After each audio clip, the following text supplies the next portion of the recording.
Hey everyone, and welcome back to Ripped Apart, a sadly continuing saga. Here you will hear 3 stories where the OP is literally alienated and forced to continue life with less family.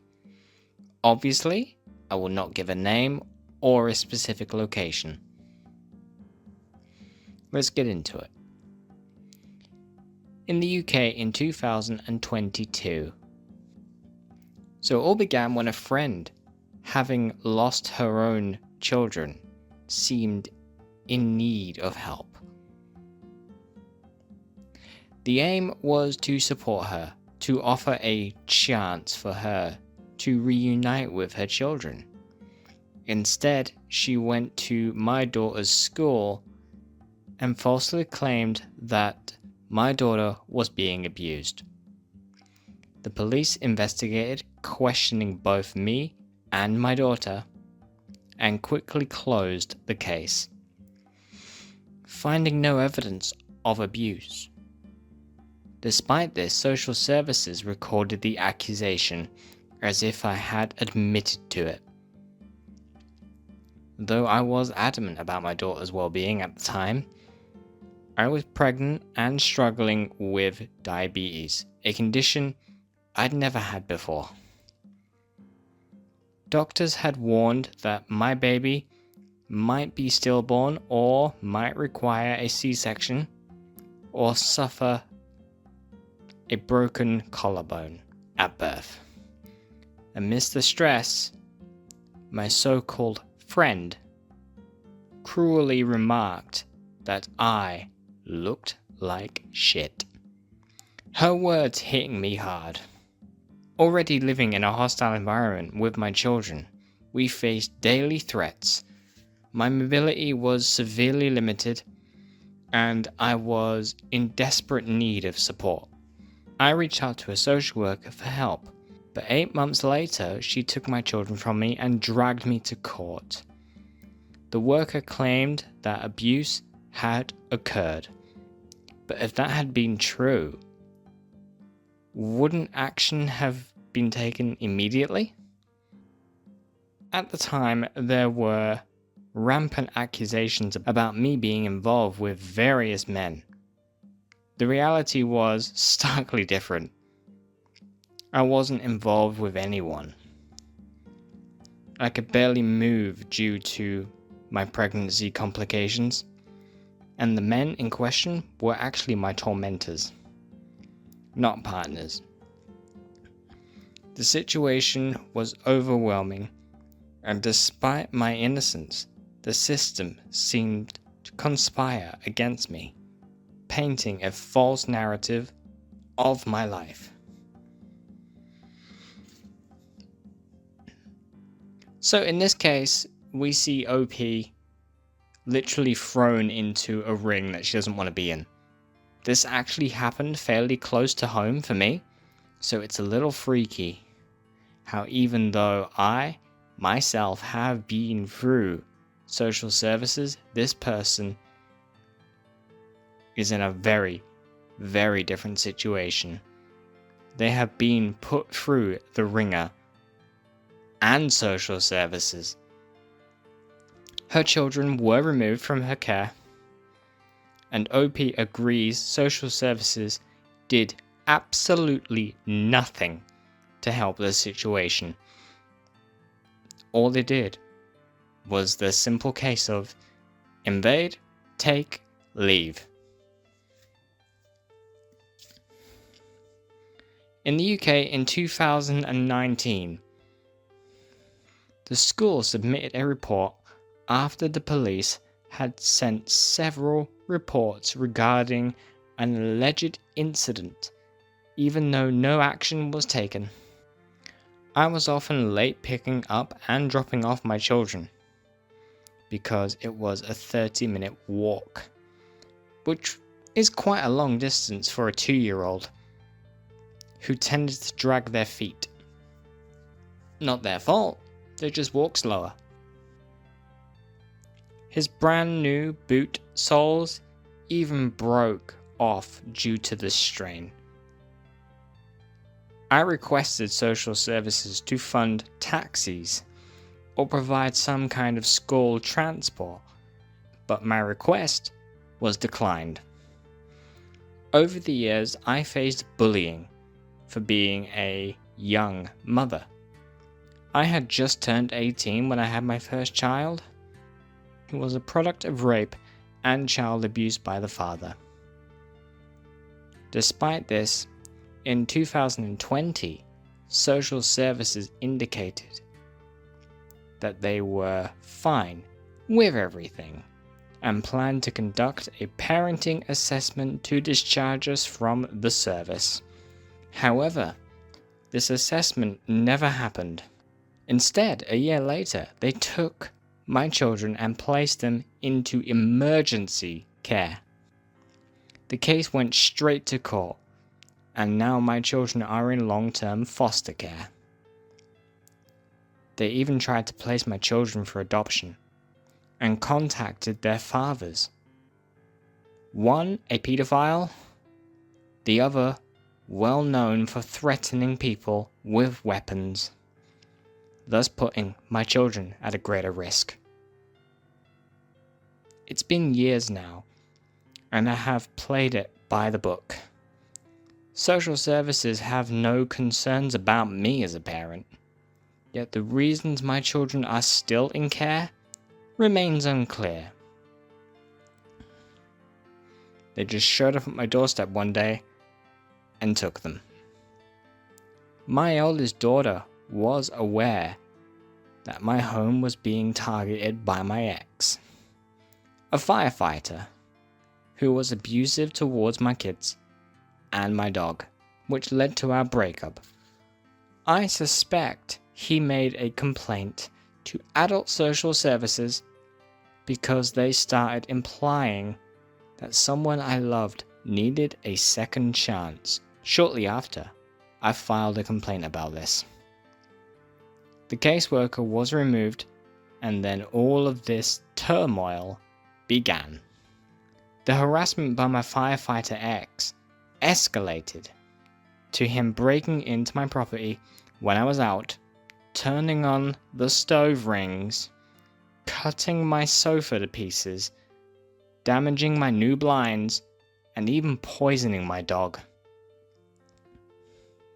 And when I was in, knocking on my windows, just because he can.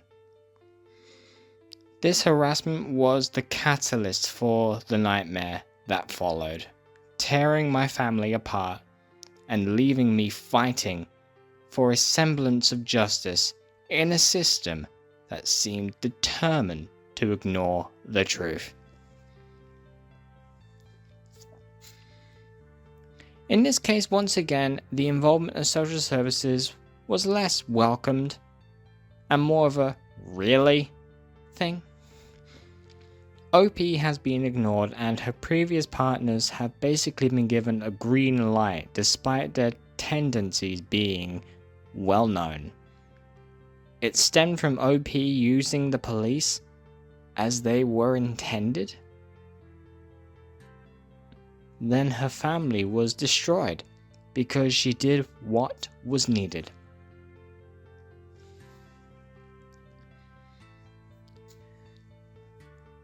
No dates, however, this is in the UK.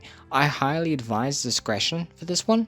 For those who may not want to hear the story, I seriously suggest not listening to it. This one is just rotten. This person has literally been to hell and had to claw back. So here is your only warning. This story may be very upsetting to hear.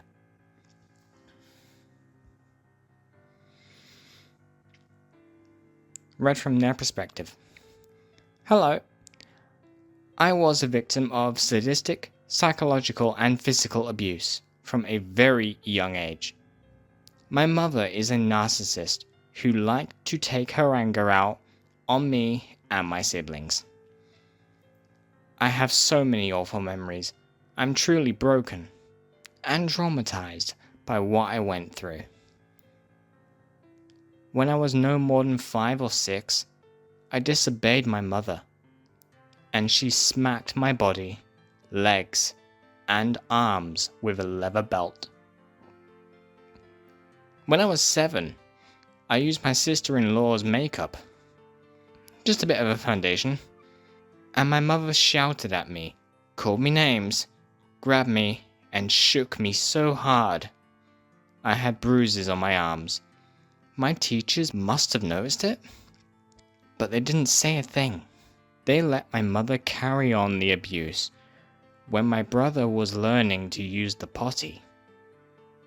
If he had an accident, my mother would put him under a cold shower and rinse him with freezing water. He cried, screamed, and kicked for mercy, but there was none. When I was 7, she was helping me wash my hair. I was moving a little bit and squirming, which she didn't like. As we were rinsing my hair in the bathtub, filled with water by the way, she held my head under the water. I squirmed and moved to get some fresh air, but nothing worked. Finally, she pulled me up, and when I said, "Mum, you kept me under the water," her response was, "No, I didn't, that was you." When I was 13, I made mac and cheese, and she criticized and humiliated me because she didn't like it. I retaliated, told her I would never cook again then, and she left to get some space in another room. She grabbed me as I was about to enter. She dug her claws into my flesh, pushed me into a door a few times. My body slammed into the door, and then she opened it, shoved me into the room, and I fell to the floor, crying uncontrollably. Around the same age, I had extra maths and English tutoring. My mother would help me with my homework, but when I didn't understand what she was trying to teach me, she would lash out in anger.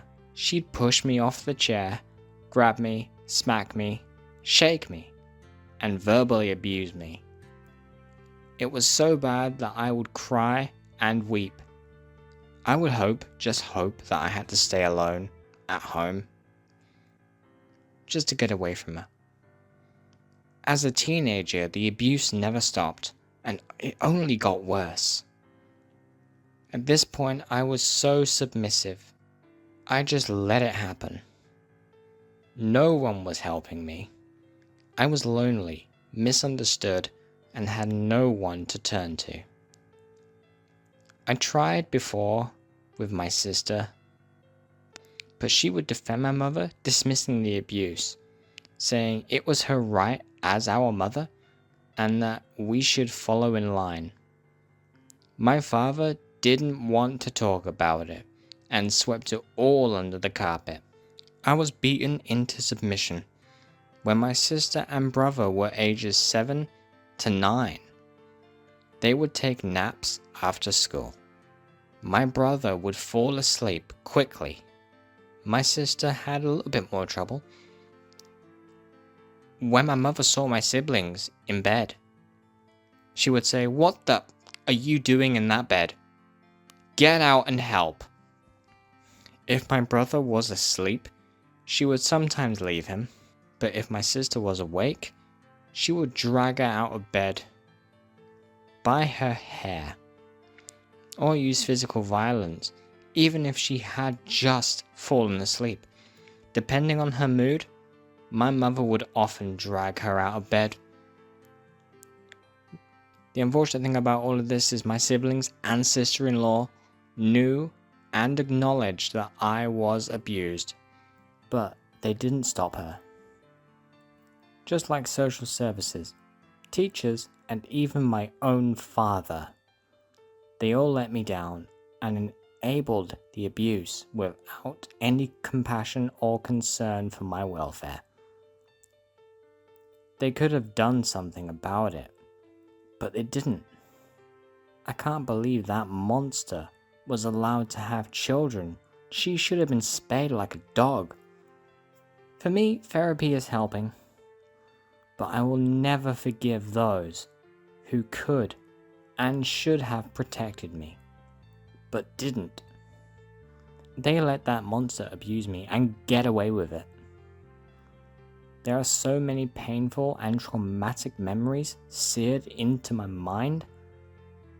I'm cutting all ties with them for a new beginning, with my fiancé and the twin babies I'm currently carrying. One thing I know for sure is that I still have many, many years of therapy to come.